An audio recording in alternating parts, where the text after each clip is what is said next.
Hello everyone, আসসালামু আলাইকুম। আপনারা সবাই কেমন আছেন? আলহামদুলিল্লাহ আমরা অনেক ভালো আছি। তো আজকে অনেক দিন থেকেই ভাবছি একটু বাইরে বের হব ঘুরতে ইনায়াকে নিয়ে। তো চিন্তা করলাম কোথায় যাওয়া যায় কোথায় যাওয়া যায়। পরে আমরা সৈয়দপুর রংধনু পার্কের উদ্দেশ্যে রওনা দিলাম। তো যে কথা সে কাজ, দেখতে দেখতে আমরা রংধনু পার্কে চলে এসেছি প্রায় কাছাকাছি। এরপরই ইনায়ার বাবা ওখানে রিক্সাওয়ালা মামাকে টাকা দিয়ে টিকিট কাউন্টারে টাকা দিচ্ছে। টিকিট নিতে হয় ওখানে, টিকিটের দাম মাত্র 30 টাকা।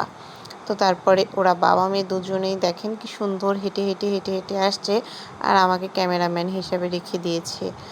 তো পার্কের ভিতরে এসেই ইনায়া ভীষণ খুশি, ওকে দেখে বোঝা যাচ্ছে। আর এখানে বেশ কিছু পাথর দিয়ে পশু পাখি বানানো আছে, এগুলো দেখে আমার মেয়েটা ভীষণ ভীষণ খুশি হয়েছে। এখানে বেশ কিছু বাচ্চাদের খেলার মতো রাইডস আছে, যেগুলোতে আমার বাচ্চার ওঠার এখনো বয়স হয়নি, কিন্তু আমি ওকে বসিয়ে বসিয়ে একটু ছবি তুলছিলাম জাস্ট। ইনায়া তো শুধু চারদিকে ছোটাছুটি করছিল, কোথায় উঠবে কোথায় না উঠবে। তারপর ওর বাবা ওকে নিয়ে দোলনায় বসেছে। বাবা আর মেয়ের আমি কিছু ভিডিও ক্লিপস নিয়ে দিচ্ছিলাম, আমার তো কাজই এটা। তারপর আমার মেয়েটা চারদিকে ছুটে বেড়াচ্ছে। ও তো অনেক খুশি এখানে এসে, কারণ এভাবেও বাহিরে বের হয় না। হঠাৎ আজকে অনেক দিন পর ওকে নিয়ে বেরিয়েছি। তবে এখানে একটি সুইমিং পুল ছিল, যেটাতে পানি নেই, একদম শুকনা, আসলে ওইভাবে কেউ নামে না।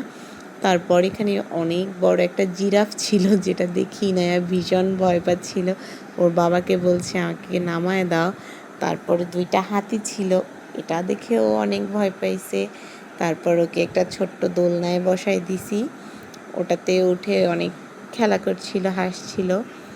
তারপর একটা ডলফিন ছিল, ওই রাইডসে ওকে উঠাইছি। স্লিপারে উঠাইছি, ও স্লিপারটাও ভীষণ পছন্দ করে, কিন্তু অনেক দুষ্টামি করছিল। তারপরে ঘোড়ায় উঠেছিল, ভাবছিল এটা গাড়ি। তারপর এই রাইডসের নাম কি আমি সঠিক জানি না।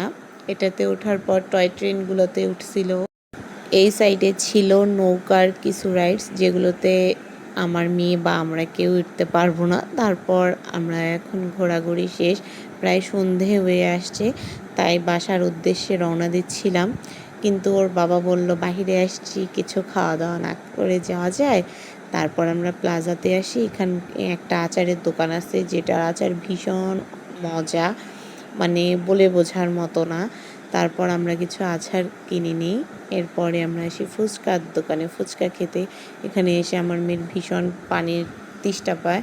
তারপর পানি খেতে খেতে এদিকে আমাদের ফুচকা চলে এসেছে, আমরা খাওয়া শুরু করে দিয়েছি। এরপর আমরা বাসার উদ্দেশ্যে রওনা দেব। ঠিক সে সময়ে একটা বিশাল ট্রেন চলে এসে, যেটা দেখি না তো অনেক ভয় পাচ্ছিল, কারণ ও ট্রেনেই প্রথম দেখলো, কখনো সামনাসামনি এভাবে ট্রেন দেখেনি। আর ট্রেনের আওয়াজ শুনেও অনেক ভয় পাচ্ছে, ওর মুখ দেখলে আপনারা বুঝতে পারবেন। এরপর আমরা রিক্সা নিয়ে সোজা বাসার উদ্দেশ্যে রওনা দেই। আমার মেয়েটারও ভীষণ ঘুম পাচ্ছিল। তো আজকে এ পর্যন্তই। নেক্সট ভিডিও দেখার জন্য আমাদের পেজে লাইক, কমেন্ট, শেয়ার করবেন। আল্লাহ হাফেজ, সবাই সুস্থ থাকবেন।